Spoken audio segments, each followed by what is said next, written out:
Hello friends, आज मैं आपको होम साइंस के टेक्सटाइल का कुछ महत्वपूर्ण क्वेश्चन आंसर लेकर आई हूं, जो कि एग्ज़ाम की दृष्टिकोण से बहुत ही ज़्यादा महत्वपूर्ण है।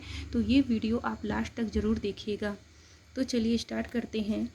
तीव्र क्षार से प्राणिज जो रेशे होते हैं वे नष्ट हो जाते हैं। तो तीव्र क्षार से प्राणिज रेशे नष्ट हो जाते हैं। तनु अम्ल के घोल वनस्पति रेशों और प्राणिज रेशों से पृथक करने के काम आते हैं।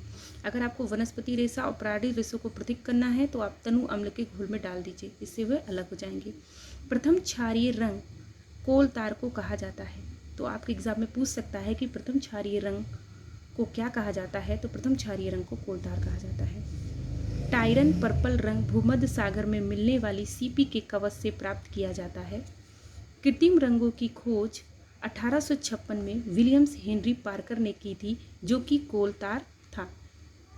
कृत्रिम रंगों की खोज पूछ सकता है तो आप कह सकते हैं 1856 में विलियम्स हेनरी पार्कर ने की थी। फिर है बांध कर रंगाई करना राजस्थान की विशेष कला है। पूछ सकता है एग्जाम में बांध कर रंगाई करना कहाँ की कला है, तो आप कहेंगी राजस्थान की कला है। वस्त्रों की छपाई की प्राचीनतम विधि क्या है? वस्त्रों की छपाई की प्राचीनतम विधि है ठप्पा छपाई। स्टेंसिल छपाई की शुरुआत कहाँ पर हुई? स्टेंसिल छपाई की शुरुआत सबसे पहले जापान में हुई थी। प्राकृतिक रंगों को विरंजन क्रिया से वस्त्र पर से हटाया जा सकता है। अगर कोई प्राकृतिक रंग लग जाते हैं तो विरंजन क्रिया होती है, उससे वस्त्र से हटाया जा सकता है। परिसज्जा से रहित वस्त्रों को क्या कहते हैं? परिसज्जा से रहित अगर वस्त्र हैं तो उन्हें हम लोग ग्रे गुड्स कहते हैं। सूर्य का प्रकाश महीन लिलिन के रेशों के लिए विरंजन का कार्य करता है। एलिजेरियन नामक प्राकृतिक रंग टर्की में बहुतायत से मिलता है। सबसे पुराना संश्लिष्ट रंग ऑक्सीकारक रंग है। एनिलीन काला रंग इसका उदाहरण है। एजोइक रंग नेफ्थलोन तथा रेपिडोजन के नाम से भी जाना जाता है। पहला संश्लिष्ट वाट रंग नील था। पहला संश्लिष्ट वाट रंग कौन था? वो नील था। इसे वर्ष 1879 में बनाया गया था। बाटिक छपाई हाथ से छपाई की विधि है। पूछ सकता है कि बाटिक छपाई किससे की जाती है, तो ये हाथ से छपाई की विधि है, जिसका उद्भव कहाँ पर हुआ था? इंडोनेशिया के जावा में हुआ था।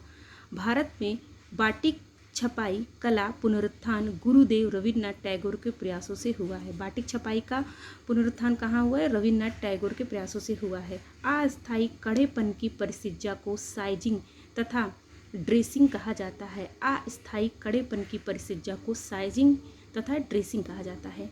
आकर्षक चमकदार लहर वाली डिज़ाइन को मोएर कहा जाता है। ये आ सकता है एग्जाम की दृष्टिकोण से महत्वपूर्ण है कि आकर्षक चमकदार लहर वाली डिज़ाइन को मोएर कहा जाता है।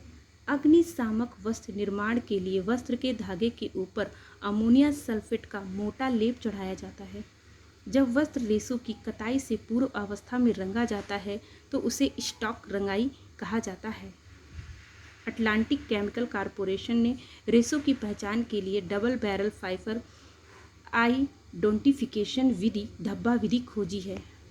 रेशमी या ऊनी रेशों की पहचान करने के लिए सांद्र ठंडे हाइड्रोक्लोरिक अम्ल का प्रयोग किया जाता है। तो ये सभी महत्वपूर्ण क्वेश्चन थे जो कि एग्ज़ाम के लिए महत्वपूर्ण हैं। तो अगर आपको ये वीडियो अच्छा लगा हो तो इसे लाइक और सब्सक्राइब जरूर करिए और कमेंट्स में जाके ज़रूर बताइए कि आपको ये वीडियो कैसा लगा। Thank you.